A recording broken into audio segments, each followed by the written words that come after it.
നമുക്ക് ഏത് സമയത്തും സെർവ് ചെയ്യാൻ പറ്റുന്ന നല്ലൊരു സ്നാക്കിൻ്റെ റെസിപ്പി ആയിട്ടാണ് ഞാനിന്ന് വന്നത്. കമീറയാണ് റെഡിയാക്കി എടുക്കുന്നത്. അത് നമ്മൾ ഹോം മെയ്ഡായിട്ട് നല്ലൊരു അടിപൊളി ബന്നൊക്കെ റെഡിയാക്കിയിട്ട് അതിലാണ് നല്ലൊരു ഫില്ലിങ്ങോട് കൂടിയിട്ടുള്ളൊരു കമീറ റെഡിയാക്കി എടുക്കുന്നത്. അതിന് വേണ്ടി ബന്ന് റെഡിയാക്കി എടുക്കാം. 1 കപ്പ് മൈദ എടുത്തിട്ടുണ്ട്, അത് ആവശ്യത്തിന് ഉപ്പ്, 1 സ്പൂൺ പഞ്ചസാര, 1 സ്പൂൺ ഇൻസ്റ്റൻറ്റ് ഈസ്റ്റാണ് എടുത്തത്. ഇനി 1 മുട്ട ചേർത്തു. ഇനി കൈ വെച്ചിട്ട് നന്നായിട്ട് ഇതെല്ലാ ഭാഗത്തും ആവുന്ന രീതിയിലൊന്ന് കുഴച്ച് കൊടുക്കാം. ഇനി ഞാനിവിടെ ചെറിയ ചൂടുള്ള പാലാണ് എടുത്തത്. പാലായാലും വെള്ളമാണെങ്കിലും ഓവർ ചൂട് പാടില്ല. ഒരു ചെറിയ ചൂടോട് കൂടിയിട്ടാണ് ഇത് എടുത്ത് കുഴച്ച് റെഡിയാക്കി എടുക്കേണ്ടത്. കുറേശ്ശെ ഒഴിച്ചിട്ട് നമുക്ക് ചപ്പാത്തിയുടെ മാവിൻ്റെ ഒരു പരുവത്തിൽ കുഴച്ചെടുക്കാം. ഇതുപോലെ നല്ല സോഫ്റ്റായിട്ട് തന്നെ കുഴച്ചെടുക്കണേ. ഇനി ഇത് ഹാർഡാവാതിരിക്കാൻ വേണ്ടിയിട്ട് അല്പം ഓയിൽ ഇതിൻ്റെ മുകളിലൊന്ന് ആക്കിയിട്ട് നമുക്കിതൊന്ന് അടച്ച് വെച്ച് കൊടുക്കാം. ഇപ്പോൾ നാട്ടിലൊക്കെ നല്ല ചൂടായതുകൊണ്ട് തന്നെ 1 മണിക്കൂർ 1.5 മണിക്കൂറിൻ്റെ ഉള്ളിൽ തന്നെ നന്നായിട്ട് ഇത് ഫെർമെൻ്റായി വരും. ഇനി ഇവിടെ ബോൺലെസ് ചിക്കൻ എടുത്തിട്ടുണ്ട്. നമുക്ക് അതിനുള്ള ഫില്ലിംഗ് റെഡിയാക്കി എടുക്കാൻ വേണ്ടിയിട്ടാണ്. ഇനി ലെമൺ ജ്യൂസ് ഒഴിച്ച് കൊടുത്തു. ഇനി വേണ്ടത് ആവശ്യത്തിന് ഉപ്പ് ചേർത്ത് കൊടുക്കാം. കുരുമുളക് പൊടി, ഗരം മസാല പൊടി, മഞ്ഞൾപ്പൊടി. ഞാനിവിടെ മുളക് പൊടി എടുത്തത് കാശ്മീരി ചില്ലിയാണ്. ഇനി സോയാ സോസ് ഒഴിച്ച് കൊടുക്കാം. 1 മുട്ട ചേർത്ത് കൊടുക്കാം. എല്ലാം കൂടി നന്നായിട്ട് കൈ വെച്ചിട്ടൊന്ന് മിക്സ് ചെയ്ത് കൊടുക്കണം. ഇനി കോൺഫ്ലവർ ഇട്ട് കൊടുക്കണം. 2 ടേബിൾ സ്പൂണോളം കോൺഫ്ലവർ ചേർത്ത് കൊടുക്കണം. ഇനി ഞാനിവിടെ ജിഞ്ചർ ഗാർലിക് പേസ്റ്റ് മറന്നിരുന്നു, അത് 1 സ്പൂണാണ് വേണ്ടത്. അത് ഈ ഒരു സമയത്ത് ഇട്ട് കൊടുക്കുകയാണ്. നന്നായിട്ടൊന്ന് കൈ വെച്ചിട്ട് തന്നെ ഒന്ന് മിക്സ് ചെയ്ത് കൊടുക്കുക. ഇനി ഇത് ഏറ്റവും കുറഞ്ഞത് 1/2 മണിക്കൂർ വെക്കണം കേട്ടോ. ഞാനിവിടെ ഒരല്പം റെഡ് ഫുഡ് കളർ ചേർത്ത് കൊടുക്കുന്നുണ്ട്. ഇനി 1/2 മണിക്കൂറിന് ശേഷമാണ് ഞാനിത് ഫ്രൈ ചെയ്തെടുക്കുന്നത്. ഫ്രൈ ചെയ്യാൻ വേണ്ടിയിട്ട് എടുത്ത ഓയിൽ സൺഫ്ലവർ ഓയിലാണ്. സൺഫ്ലവർ ഓയിലോ അല്ലെങ്കിൽ പാം ഓയിലോ എടുക്കാം. നമുക്കിത് ഓരോ പീസ് എടുത്തിട്ട് ഇതുപോലെ ഫ്രൈ ചെയ്യാം. ബോൺലെസ് ചിക്കൻ ആയതുകൊണ്ട് തന്നെ പെട്ടെന്ന് കുക്കായി വരും. എങ്കിലും നമ്മളിത് അടച്ച് വെച്ചിട്ട് ലോ ഫ്ലെയിമിൽ ഇട്ടിട്ട് തന്നെയാണ് കുക്ക് ചെയ്തെടുക്കുന്നത്. ഞാൻ ഇടയ്ക്ക് തുറന്നൊന്ന് ഇളക്കി കൊടുത്തിരുന്നു. അപ്പോൾ അത് ഏകദേശം കുക്കായിട്ടുണ്ട്. എല്ലാം നല്ല പോലെ തന്നെ ഫ്രൈ ആയി വന്നിട്ടുണ്ട്. നമ്മൾ അടച്ച് വെച്ച് കുക്ക് ചെയ്തതുകൊണ്ട് തന്നെ നല്ല ജ്യൂസി ആയിട്ടുള്ളൊരു ചിക്കൻ തന്നെയാണ് നമുക്ക് കിട്ടിയത്. ചിക്കൻ ഫ്രൈ ചെയ്യുമ്പോൾ നമ്മൾ തുറന്ന് വെച്ച് കുക്ക് ചെയ്യാതെ ഒരു അടുപ്പ് വെച്ചിട്ട് ഇങ്ങനെ അടച്ച് കുക്ക് ചെയ്യുകയാണെങ്കിൽ നല്ല ടേസ്റ്റി ആയിട്ടുള്ള ചിക്കൻ തന്നെ നമുക്ക് കിട്ടും. ഞാൻ 2 ബാച്ചായിട്ട് മുഴുവൻ ചിക്കനും ഇതുപോലെ ഫ്രൈ ചെയ്തെടുത്തു. ഇനി ഓയിലിൽ തന്നെയാണ് നമ്മൾ ബാക്കിയുള്ള ഐറ്റംസൊക്കെ ഒന്ന് സോട്ട് ചെയ്തെടുക്കുന്നത്. ഇത്രയും ഓയിൽ നമുക്ക് ആവശ്യമില്ല. 1 ടേബിൾ സ്പൂൺ ഓയിൽ ഈ ഒരു ചട്ടിയിൽ ആവശ്യമുള്ളൂ. ബാക്കിയുള്ളതൊക്കെ ഞാനൊരു കപ്പിലോട്ട് മാറ്റി കൊടുക്കുകയാണ്. ഇനി ഈ ഓയിലിലോട്ട് വെളുത്തുള്ളി ചെറിയതായിട്ട് കട്ട് ചെയ്തതും ഇഞ്ചി ചെറുതായിട്ട് കട്ട് ചെയ്തതും ഇട്ട് കൊടുക്കുകയാണ്. ഇതിൻ്റെ ഒരു പച്ചക്കുത്ത് നന്നായിട്ട് മാറിയതിന് ശേഷമാണ് നമ്മൾ ബാക്കിയുള്ള ഐറ്റംസ് ചേർത്ത് കൊടുക്കേണ്ടത്. ഈ ചില്ലി ചിക്കൻ്റെ ഒരു മസാല, ഈ ഒരു ഗ്രേവിക്ക് വേണ്ടിയിട്ടുള്ള ഐറ്റംസ് നമ്മൾ ഹൈ ഫ്ലെയിമിലിട്ടിട്ടാണ് ഒന്ന് സോട്ട് ചെയ്തെടുക്കേണ്ടത്. പച്ചമുളക് ഇട്ട് കൊടുത്തു. പച്ചമുളകിൻ്റെ ആ ഒരു കുരു കളഞ്ഞതിന് ശേഷമാണ് ഞാൻ കട്ട് ചെയ്തത്. ഇനി 1 സവാള ഇതുപോലെ ചെറുതായിട്ട് ക്യൂബായിട്ട് കട്ട് ചെയ്തതും ഇട്ട് കൊടുത്തു. ക്യാപ്സിക്കം ചേർത്ത് കൊടുക്കാം. ഞാനിവിടെ റെഡും ഗ്രീനും എടുത്തിട്ടുണ്ട്. എല്ലാം സോട്ട് ചെയ്ത് കൊടുത്താൽ മതി. ഇനി 1 തക്കാളിയുടെ കുരു കളഞ്ഞത് കട്ട് ചെയ്തു, അതിട്ട് കൊടുത്തു. ഇനി സ്പ്രിംഗ് ഓണിയനും ചേർത്ത് കൊടുക്കുന്നുണ്ട്.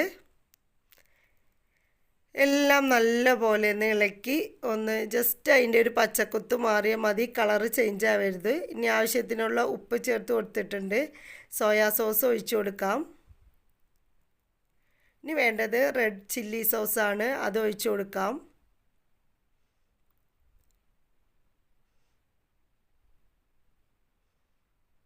ഇനി ഞാനിവിടെ ഗരം മസാല പൊടി ഒരല്പം ചേർത്ത് കൊടുക്കുന്നുണ്ട്. അല്പം ഉപ്പും ചേർത്ത് കൊടുത്തിട്ടുണ്ട്. സോസുകളിൽ അത്യാവശ്യം നല്ല ഉപ്പുണ്ടാവും. അപ്പോൾ ഉപ്പ് ചേർത്ത് കൊടുക്കുമ്പോൾ നോക്കിയിട്ട് ചേർത്ത് കൊടുക്കുക. നമ്മൾ ഫ്രൈ ചെയ്ത് മാറ്റി വെച്ചിട്ടുള്ള ആ ഒരു ചിക്കൻ്റെ പീസുകളും ഇതിലോട്ട് ഇട്ട് കൊടുക്കുകയാണ്.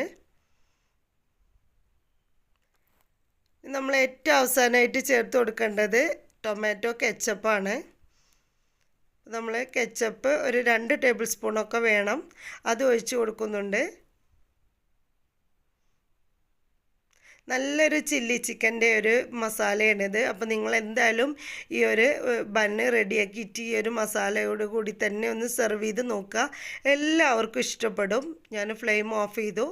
ഇനി നമുക്ക് നേരത്തെ കുഴച്ച് വെച്ചിട്ടുള്ള ഒരു ബണ്ണിൻ്റെ മാവ് എന്തായി നോക്കാം. ഡബിൾ സൈസായിട്ട് പൊങ്ങി വന്നിട്ടുണ്ട്. അത് നമുക്ക് കൈവച്ച് ഒന്നുകൂടി ഒന്ന് കുഴച്ച് സോഫ്റ്റാക്കി എടുക്കണം.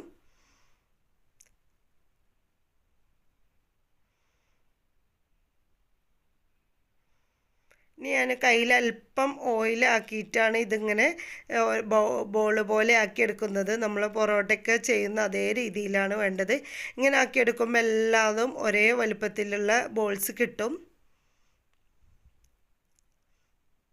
നമ്മുടെ ചാനൽ സബ്സ്ക്രൈബ് ചെയ്യാതെ കാണുന്നവരൊന്ന് സബ്സ്ക്രൈബ് ചെയ്ത് സപ്പോർട്ട് ചെയ്യണേ. അടുത്ത് കാണുന്ന ബെൽ ബട്ടന് ഓൾ പ്രസ് ചെയ്ത് വെക്കണേ, എങ്കിലേ ഞാനിതുപോലെ അപ്ലോഡ് ചെയ്യുന്ന വീഡിയോസ് നിങ്ങൾക്ക് നോട്ടിഫിക്കേഷനായി ലഭിക്കത്തുള്ളൂ.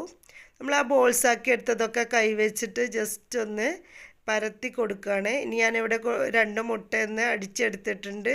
അല്പം ഉപ്പ് ചേർത്തിട്ട് അതിൽ ഈ ഓരോന്നും ഒന്ന് മുക്കി ബ്രെഡ് ക്രംസിലൊന്ന് റോൾ ചെയ്തെടുക്കുകയാണ്. ഈ ഒരു കപ്പ് മൈദ കൊണ്ട് എനിക്ക് 7 ബന്നാണ് കിട്ടിയത്. അപ്പോൾ നമ്മൾ 2 കപ്പൊക്കെ എടുക്കുകയാണെങ്കിൽ ഒരു 14-15 ബന്ന് കിട്ടും. ഇനി ഇത് ഞാനിവിടെ സൺഫ്ലവർ ഓയിൽ ഒഴിച്ചിട്ട് അതിലൊന്ന് ഫ്രൈ ചെയ്തെടുക്കുകയാണ്. ഫ്രൈ ചെയ്യുമ്പോൾ പ്രത്യേകം ശ്രദ്ധിക്കേണ്ടത് ഒരിക്കലും ഹൈ ഫ്ലെയിമിൽ ഇടരുത്, എണ്ണ തിളക്കം ചെയ്യരുത്. നമ്മൾ കൈവച്ച് ഇങ്ങനെ നോക്കുമ്പോൾ ജസ്റ്റ് ഇങ്ങനെ ചെറിയൊരു ചൂടേ വരാൻ പാടുള്ളൂ. ആ സമയത്ത് വേണം നമ്മൾ ബന്നിട്ട് കൊടുക്കാൻ, അല്ലെങ്കിൽ ഇതിൻ്റെ പുറം വശം നന്നായിട്ട് ക്രിസ്പി ആവും, ഉൾവശം വേവത്തില്ല. അപ്പോൾ ബന്ന് എപ്പോഴും നമ്മൾ ഇതുപോലെ വേണം ചെറിയ തീയിലിട്ട് ഫ്രൈ ചെയ്യണം. ഞാൻ വീഡിയോ എഡിറ്റ് ചെയ്ത് ചെറുതാക്കിയത് കൊണ്ടാണ് കേട്ടോ ഇത് പെട്ടെന്ന് ഇങ്ങനെ ഫ്രൈ ആയി വന്നത് കാണിക്കുന്നത്. ഞാൻ കുറച്ച് സമയം എടുത്തിട്ടാണ് ഈ ഒരു ബന്ന് ഫ്രൈ ചെയ്തെടുത്തത്. അപ്പോൾ ചെറിയ തീയിലിട്ടിട്ട് വേണം ഫ്രൈ ചെയ്യാൻ.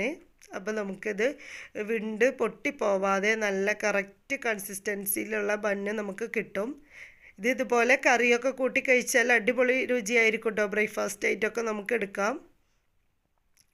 ഇത് നമുക്ക് ഫില്ലിങ് എങ്ങനെ വെക്കുന്നത് നോക്കാം. ഒരു കത്തി വെച്ചിട്ട് ഇതിൻ്റെ ഒരു സൈഡ് ഇങ്ങനെ താഴെ വരെ മുറിഞ്ഞു പോവാത്ത രീതിയിലൊന്ന് കട്ട് ചെയ്ത് കൊടുക്കുക. ഉൾവശമൊക്കെ നന്നായിട്ട് കുക്കായി വന്നിട്ടുണ്ട്. ഇനി നമുക്ക് ആവശ്യത്തിനുള്ള ഫില്ലിങ് ഇതിലോട്ട് നിറച്ച് കൊടുക്കാം. വളരെ എളുപ്പമല്ലേ റെഡിയാക്കാൻ. അപ്പോൾ നിങ്ങൾ എന്തായാലും ഇഫ്താറിന് ഇത് റെഡിയാക്കി എടുക്കുമെന്ന് ഞാൻ വിചാരിക്കുന്നു. റെഡിയാക്കിയിട്ട് നിങ്ങളുടെ ഫീഡ്ബാക്കൊക്കെ കമൻറ്റിലൂടെ അറിയിക്കാൻ മറക്കരുത്. നമ്മുടെ പ്രീവിയസ് വീഡിയോസൊക്കെ വാച്ച് ചെയ്ത് സപ്പോർട്ട് ചെയ്യണേ. ഇഷ്ടമായെങ്കിൽ ലൈക്ക് തരാനും മറക്കരുത് കേട്ടോ. അപ്പോൾ ഇതുപോലുള്ള രുചികരമായ സ്നാക്കായിട്ട് വെറൈറ്റി ഐറ്റമായിട്ട് ഇനി വരും വീഡിയോയിൽ വരുന്നതായിരിക്കും. അപ്പോൾ എല്ലാവരും സപ്പോർട്ട് ചെയ്യുമെന്നുള്ള പ്രതീക്ഷയോടെ അടുത്ത വീഡിയോ ആയിട്ട് കാണാം. അതുവരേക്കും താങ്ക് യു.